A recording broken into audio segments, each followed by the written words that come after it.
Բարև ձեզ։ Հայ ինժեներական միտքը շարունակում է զարմացնել աշխարհին։ Վերջերս Բրահարատ Forge ընկերության ղեկավարը հայտարարել է, որ հայ մասնագետները իրենց առաջարկած տեխնոլոգիայով բարելավել են հնդկական բանակի հաուբիսերի արդյունավետությունը։ Այսօր կփորձենք հասկանալ ինչ նորարարության մասին է խոսքը եւ ինչ նշանակություն ունի այն։ Ինչու են հայ ինժեներների գաղափարներով հետաքրքրվում արտասահմանում։ Զրուցելու ենք ռազմական փորձագետ Կարեն Հովհաննիսյանի հետ, շնորհակալություն հրավերը ընդունելու համար։ Եվ այսպես, ինչ նորամուծության մասին է խոսքը, ինչ են ստեղծել հայ ինժեներները, դա տեխնիկական, թե ծրագրային ինչ-որ կարգավորում է, լուծում է։ Իրականում այն զինտեխնիկան, որի մասին որ խոսք է գնում եւ որ արտադրում է Հնդկաստանը, այն դեռևս, այսպես ասած, ռազմական բովով չի անցել, պատերազմական բովով չի անցել եւ այսպես ասած քննություն չի հանձնել։ Եվ այդ առումով, երբ որ հայկական կողմը կամ հայ ինժեներները ծանոթացել են զինատեսակի հետ, իրականում հետաքրքիր լուծումներ են առաջարկել, որը որ ավելի մանևրով է դարձնում այդ հաուբցիները եւ իրանց կարողանում է շատ ավելի տեղայնացնել որոշակի պետությունների համար, ընդ որում նաեւ ինչու՞ չէ լեռնային, ինչպես որ Հայաստանի Հանրապետությունն է, լեռնային պետությունների համար եւ կարողանում է շատ ավելի ինքը մանևրող դառնալ եւ իրականացնել այնպիսի գործողություններ, որոնք որ յուրահատուկ են ժամանակակից տեխնոլոգիաներով կիրառվող հրետանային միջոցներին։ Այս դեպքում կարող եմ ասել, որ ինչը որ հայտնի է իրականում բացախմբներից, որ խոսքը գնում է եւ ծրագրային, այսպես ասած, զինման, վերազինման եւ ինչու՞ չէ նաեւ որոշակի դետալային վերազինման, որը որ առաջարկել են մեր հայ ինժեներները։ Սա Հայաստանի ինժեներագիտատեխնիկական ոլորտի համար կարևոր նշանակություն ունի։ Գիտեք, շատ կարևոր է եւ այստեղ շատ եմ ես կարևորում, որ սա մասնավոր բնույթից տեղափոխվի պետական սեկտոր, որովհետեւ այն համագործակցությունը կրկին բացախմբներից հայտնի համագործակցությունը, որը որ կա գոյություն ունի, դա մասնավոր սեկտորն է եւ մասնավոր սեկտորի ինժեներական միտքն է եւ այստեղ կարեւոր է, որ մենք պետական սեկտոր դա տեղափոխենք եւ հայ-հնդկական ռազմաարդյունաբերության համատեղ, այսպես արտադրության հիմք կարող է սա դառնալ եւ այսինքն հայկական բանակում սրանք դեռ կիրառելի չեն կիրառվում։ Դժվարանում եմ պատասխանել, որովհետև իրականում հիմա բավականին, այսպես ասած, փակ է եւ դժվար է ասել, թե արդյոք դրանք հայկական բանակում կիրառվում են, թե ոչ։ Իսկ Հնդկաստանում ամեն դեպքում փորձությունը անցել է եւ կիրառության մեջ է արդեն։ Իհարկե, անցել է փորձությունը եւ հնդկական կողմը շատ գոհ է արդյունքներից, որովհետև այն բարձրացրել է թե հեռահարությունը եւ թե խոցման ճշգրտությունը եւ ավելի ճշգրիտ է դարձրել թիրախի խոցման այդ ուղղությունները եւ ընդհանուր առմամբ ինչու՞ չէ, եթե մենք այստեղ խոսում ենք հաուբցիների մասին, շատ կարեւոր է հեռահարությունը, որը որ այս տեխնոլոգիաներով ապահովվել է։ Իսկ այսօրվա մեր բանակը ժամանակակից ինչ սպառազինությամբ է զինվում, հասկանալի է, որ դրանք պաշտպանական նշանակություն ունեն, բայց ժամանակի շնչին ոգուն համահունչ են դրանք։ Գիտեք, շատ հարաբերական է, խիստ հարաբերական է ասել, թե դրանք ժամանակին համահունչ են, թե ոչ, որովհետև նորագույն տեխնոլոգիաներով առաջ գնացող աշխարհը մի կողմից, մյուս կողմից հնարավոր հակառակորդ երկրի սպառազինությունը պետք է նայել եւ հասկանալ արդյոք մենք գնում ենք այդ ճանապարհով։ Տվյալ դեպքում, եթե մենք խոսում ենք այսպես մեր հարևանների մասին եւ հատկապես այն հարևանների մասին, որոնց հետ մենք ունենք խորը հակամարտություն եւ պետք է ասենք, որ այստեղ մենք իրապես կարողանում ենք ըստ արժանվուն պատրաստվել, բայց ոչ այն տեմպերով, որոնք որ անհրաժեշտ են մեզ, քանի որ գաղտնիք չեմ բացահայտի, եթե ասեմ, ադրբեջանական կողմը տվյալ դեպքում շատ ավելի ինտենսիվությամբ է պատրաստվում, շատ ավելի մեծ տեղ է հատկացնում զենքզինամթերք ձեռք բերելուն, հատկապես նորագույն տեխնոլոգիաներով զենքզինամթերքին եւ հատկապես օդից այսպես հարձակում իրականացնելու միջոցներին։ Այնպես որ այս առումով մենք պետք է ոչ միայն դիվանագիտությանը զարգ տանք, այլ նաև ինչու՞ չէ պաշտպանության ոլորտում նորագույն տեխնոլոգիաների կիրառմամբ եւ ես մշտապես ասում եմ, պետք է մենք երբ որ ասում ենք նորագույն տեխնոլոգիաներ, մենք չպետք է միայն ու միայն հասկանանք այդ զենք զինամթերքը, այդ երկաթի կտորները, այլ նաև պետք է հասկանանք արհեստական բանականության միջոցով իրականացվող պաշտպանական բոլոր գործառույթները։ Մենք հիմա արտադրություն ունենք սպառազինության մասով։ Որևէ բան արտադրում ենք, թե ոչ։ Ինչպես որ եղել է նախկինում, այսպես ասենք, տարիներ շարունակ, այնպես էլ որոշակի մի քիչ ավել, մի քիչ պակաս, հիմա եւ ավել ոչինչ չի փոխվել։ Երբ որ էքսպոներ են լինում Հայաստանում եւ էքսպոներին, երբ որ ցուցադրվում են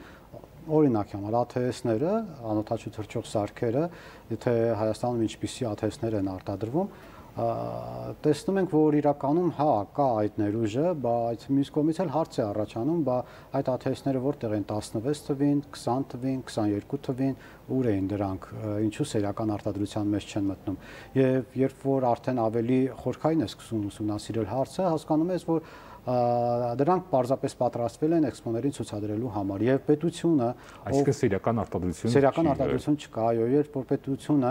գրանտների միջոցով տրամադրում է գումար, որպեսզի նոր տեխնոլոգիաների կիրառմամբ առաջ ապրանք առաջարկեն, բանից պարզվում է, որ դրանք պարզապես էքսպոների համար են եւ ավել ոչինչ։ Մի կողմից էլ զարմացնում է, որ արտասահմանցիները հանդիկները տվյալ դեպքում հետաքրքրված են մեր գիտական ոլորտի զարգացմամբ նվաճումներով, ձեռքբերումներով եւ այդ ձեռքբերումները օգտագործում են ի նպաստ իրենց, ինչու մենք չկարողանանք դա օգտագործել ի նպաստ մեզ։ Այսինքն միտքը չխեղդվի, այլ զարգանա, ծնվի եւ զարգանա հենց Հայաստանում։ Դրա համար շատ կարևոր է, որ Հայաստանում լինի ռազմարդյունաբերություն, զարգանա ռազմարդյունաբերությունը։ Իսկ ռազմարդյունաբերություն զարգանալը դա չի նշանակում մեքենաների հավաքելը, այլ այդ դետալների ստեղծելը, այդ դետալների այսպես տեղադրելը, այսինքն պետք է ռազմարդյունաբերությունը առաջ գնա, ռազմական ինժեներական միտքը առաջ գնա, այլ ոչ թե մենք հույսներս դնենք, հա, անօթաչու թռչող սարքեր, այդ թողինձներ են իհարկե լուրջ գործով զբաղվողները, բայց խաղալիք անօթաչու սարքեր ստեղծողների վրա եւ ասենք թե մի բան ստեղծեք, հետախուզական լավ, հետախուզական ինչ-որ գործողություններ կարողանանք անենք։ Իրականում սա շատ լուրջ ճյուղ է ռազմարդյունաբերությունը եւ այստեղ մեր ինժեներները, ինչու՞ չէ նաեւ ռազմական ինժեներները կարող են մեծ ներդրում ունենալ ոչ միայն Հայաստանի Հանրապետության ռազմարդյունաբերության զարգացման գործում, այլ նաեւ ամբողջ աշխարհի դրա փորձը այլևս կամ դրա մեր փորձը կա հնդկական հարաբերությունների հետ կապված եւ իրականում մենք կարող ենք այդ նախադեպային փորձը, որը կա Հնդկաստանի հետ, դարձնել միջազգային եւ այստեղ նորից ես պնդում եմ եւ կարեւորում եմ ռազմարդյունաբերությունը ոչ միայն Հայաստանի տնտեսության զարգացման համար, այլ նաեւ Հայաստանի պաշտպանողականությունը բարձրացնելու համար, որովհետեւ ռազմարդյունաբերություն հզոր ռազմարդյունաբերություն ունեցող երկիրը մեկ աստիճանով բարձրացնում է իր անվտանգությունը եւ այստեղ նաեւ ռազմական գործողությունների վերսկսման դեպքում, երբ որ հակառակորդը փորձում է ցանկամտքին կա ռազմական գործողությունները վերսկսելու կամ սկսելու, ինքը նաեւ հաշվի առնում այն հանգամանքը, թե տվյալ երկիրը արդյոք ինչ ներուժ ունի, սեփական արտադրություն ինչ ունի, ինչ կարող է արտադրել եւ դա թույլ է տալիս իրեն կամ սկսել կամ մի քիչ էլ մտածել նոր սկսել։ Դուք ռազմական փորձագետ եք եւ հետաքրքիր է ինչպես է գնահատում այսօրվա մեր բանակի պաշտպանողական կարողությունները։ Շատ հաճախ այդ հարցը երբ որ տալիս են, մարդիկ ակնկալում են, որ պետք է պատասխանես, որ մենք ունենք զենք զինամթերք կամ չունենք զենք զինամթերք, բայց իրականում միջև զենք զինամթերք հասնելը պետք է մենք հասկանանք արդյոք մենք ունենք միտք։ Արդյոք մենք ունենք այնպիսի սպայական կազմ, որը որ կարողանա այդ զենք զինամթերքը ճիշտ օգտագործել։ Իսկ ունենք։ Եվ իրականում փառք Աստծո մենք ունենք այսօր մի այնպիսի հրամանատարական կամ սպայական կազմ, որը որ ունակ է իր ձեռքի տակ եղածը ըստ ամենաբարձր մակարդակի օգտագործել, բայց մենք խնդիր ունենք, բազմաթիվ եմ դրա մասին ասել, մենք խնդիր ունենք ռազմական մտքի, նոր մտքի, նորարար մտքի եւ այսինքն ոչ թե չկա ընդհանրապես, այլ շատ քիչ է, որ պետք է մենք կարողանանք այդ ռազմական նորարարական միտքը բերել բանակ։ Այդ առումով մենք մեծ խնդիր ունենք, պետք է այդ հարցը լուծենք։ Իսկ եթե ուղիղ պատասխանեմ ձեր հարցին, ապա պետք է ասեմ, որ այսօրվա Հայաստանի Հանրապետության բանակը պատրաստ է դիմագրավել կոնկրետ հասցեական ադրբեջանական բանակին եւ պատրաստ է դիմագրավել ասելով նկատի ունեք պաշտպանվել։ Այո, պատրաստ է պաշտպանվել եւ պատրաստ է այդ գործողությունները որպես կանոն ռազմագիտության մեջ ընդունված է թե քանի օր կարող է պաշտպանվել եւ այդ միջինը երբ որ մենք վերցնում ենք 5-ից 7 օրը, ապա Հայաստանի Հանրապետությունը տվյալ պահին կարող է շատ ավելի երկար իր պաշտպանական գործառույթները իրականացնել Հայաստանի Հանրապետության զինված ուժերը, բայց նորից եմ պնդում եւ ասում, որ մեր համար սահմանափակ է ռազմական նորարարական միտքը եւ այստեղ մենք ռազմական ուսումնական հաստատությունների հետ կապված խնդիր ունենք։ Ապագայի բանակի ձեր տեսլականը ո՞րն է։ Իրականում եթե մենք մարդկային ներուժին գնանք, ապա ես կարծում եմ, որ պետք է կարողանանք մեր բանակը դարձնել արեստավարժ, ավելի արեստավարժ, իսկ արեստավարժ բանակը դա այսպես մեր պատկերացած պայմանագրային բանակը չէ, որը որ հիմա կա, բայց պայմանագրային հիմունքներով ծառայությունն է եւ 18 տարեկան զորակոչ, ովքեր որ զորակոչվում են բանակ, իրենք գնան բանակ ոչ թե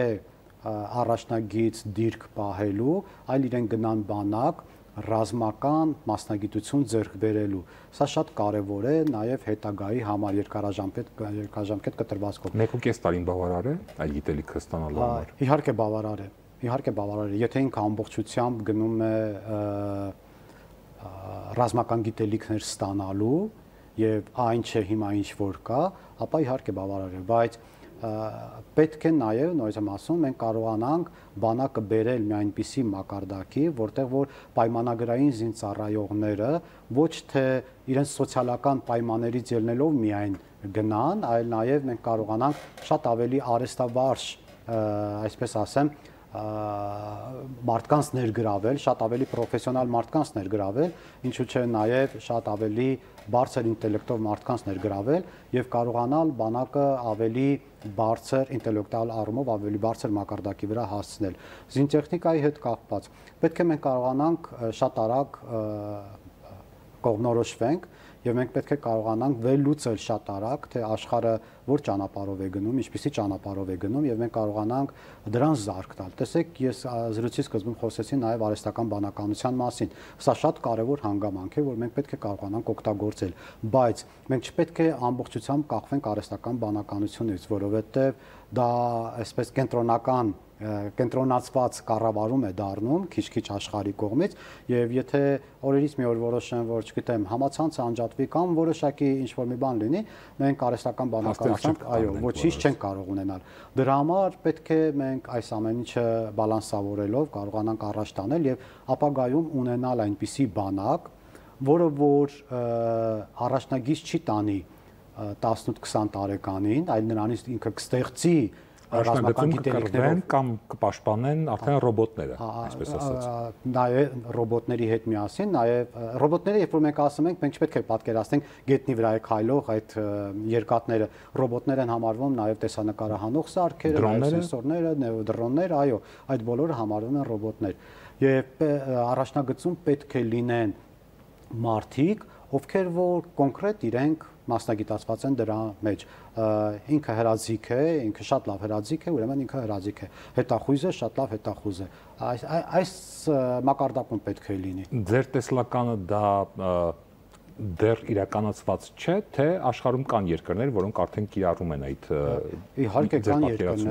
կան երկրներ, որոնք որ դրանք կիրառում են Ես կարող եմ նաև օրինակ բերել Անգլիայի բանակը, որտեղ որ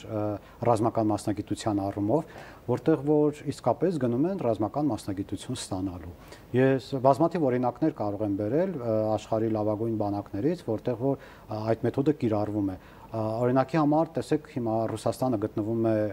ռազմական գործողությունների մեջ, բայց առաջնագից այսպես չի տանում 18-20 տարեկաններին եւ առաջնագից տանում է հենց պայմանագրայիններին։ Այսինքն սրանք շատ կարեւոր բաներ են, որ մենք պետք է նաեւ ի գիտություն ընդունենք եւ մենք կարողանանք մեր բանակը ստեղծելու ոչ թե ստեղծելու, այլ վերափոխելու ճանապարհին մենք կարողանանք առանց բանակի հիմքերը խարխրելու, առանց անգիտակից որևէ քար քաշելու, որը կարող է փլուզել բանակը, կարողանանք օգտագործել ուրիշների փորձը։ Այո, օգտագործել եւ տեղայնացնել ուրիշների փորձը ու կարողանալ հասնել նրան, ինչը որ մեզ անհրաժեշտ է։ Հայ ինժեներների գիտական միտքը փաստորեն ապացուցում է, որ սահմաններ չկան, թեև Հայաստանը փոքր երկիր է, բայց աշխարհում կարող է ինժեներական գիտական միտքը օգտագործվել ցանկացած երկրում։ Եվ կարևորը փաստորեն, ինչպես նշեցինք, պայմաններ ստեղծելն է, որպեսզի այդ միտքը ծնվի եւ կենսունակ լինի հենց Հայաստանում։ Շնորհակալություն մեր հարցերին պատասխանելու համար։ Ես հիշեցնեմ, մենք զրուցում էինք ռազմական փորձագետ Կարեն Հովհաննիսյանի հետ։ Ցտեսություն։